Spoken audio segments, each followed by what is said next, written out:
Assalamualaikum warahmatullahi wabarakatuh. Perkenalkan, nama saya Halimah Istiqomah.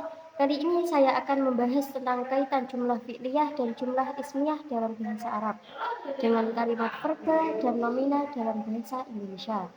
Oke, dimulai dari apa yang dimaksud dengan kata. Kata dalam bahasa Arab disebut kalimah, sedangkan kalimah dalam bahasa Arab disebut jumlah. Apa sebenarnya kalimat dalam bahasa Indonesianya dan jumlah dalam bahasa Arabnya? Kalimah adalah susunan kata yang bermakna, minimal terdiri dari subjek dan predikat, dan susunannya tidak terbalik. Adakah susunan kata tidak bermakna?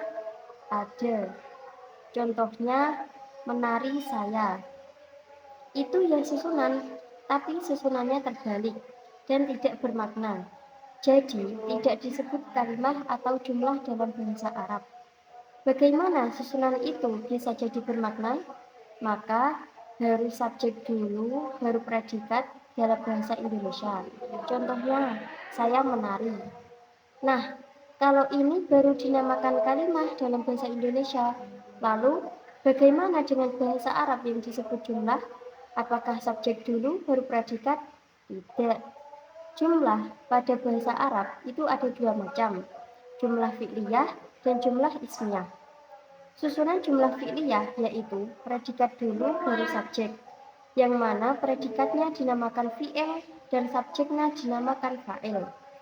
Sedangkan susunan jumlah ismiyah sama seperti susunan kalimat dalam bahasa Indonesia, subjek dulu baru predikat, yang mana subjeknya dinamakan mubtada dan predikatnya dinamakan khobar.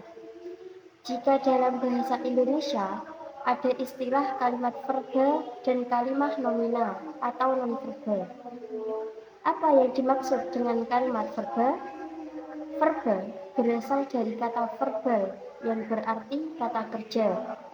Kalimat verba adalah kalimat yang predikatnya berupa kata kerja. Sedangkan yang predikatnya bukan kata kerja disebut kalimat nomina atau non-verbal. Nah, kalimat nomina itu ada dua macam. Ada yang predikatnya berupa kata sifat, contoh, dia cantik, dia pintar. Adakah kalimat nomina yang predikatnya bukan kata sifat? Ada. Contoh, dia di pasar. Itu adalah kalimat nomina yang predikatnya bukan kata sifat, melainkan keterangan tempat. Jaraknya 2 meter. Subjeknya jaraknya, predikatnya 2 meter. Lalu, apakah kaitan dalam bahasa Arab jumlah fi'liyah dan jumlah ismiyah dikaitkan dengan kalimat verba dan nomina? Pada dasarnya, kalimat verba yang predikatnya berupa kata kerja dalam bahasa Arab itulah yang dinamakan jumlah fi'liyah. Pada kondisi tertentu berupa jumlah ismiyah. Pada dasarnya, kalimat nomina yang predikatnya kata sifat itu adalah jumlah ismiyah. Contoh kata sifat, pinter, cantik, bodoh, tinggi. Itu dalam bahasa Arab menggunakan jumlah ismiyah. Ada yang menggunakan jumlah fi'liyah, tapi jarang sekali. Rata-rata menggunakan jumlah ismiyah. Jadi, kalau predikatnya kata sifat atau dalam bahasa Indonesianya disebut kalimat nomina, itu dalam bahasa Arabnya lebih cenderung ke jumlah ismiyah. Tapi, kalau kalimat verba lebih cenderung ke jumlah fi'liyah, tapi juga kadang bisa di jumlah ismiyah. Sedangkan kalimat nomina yang predikatnya bukan kata sifat, itu pasti jumlah ismiyah, bukan jumlah fi'liyah. Sekian dari saya. Wassalamualaikum warahmatullahi wabarakatuh.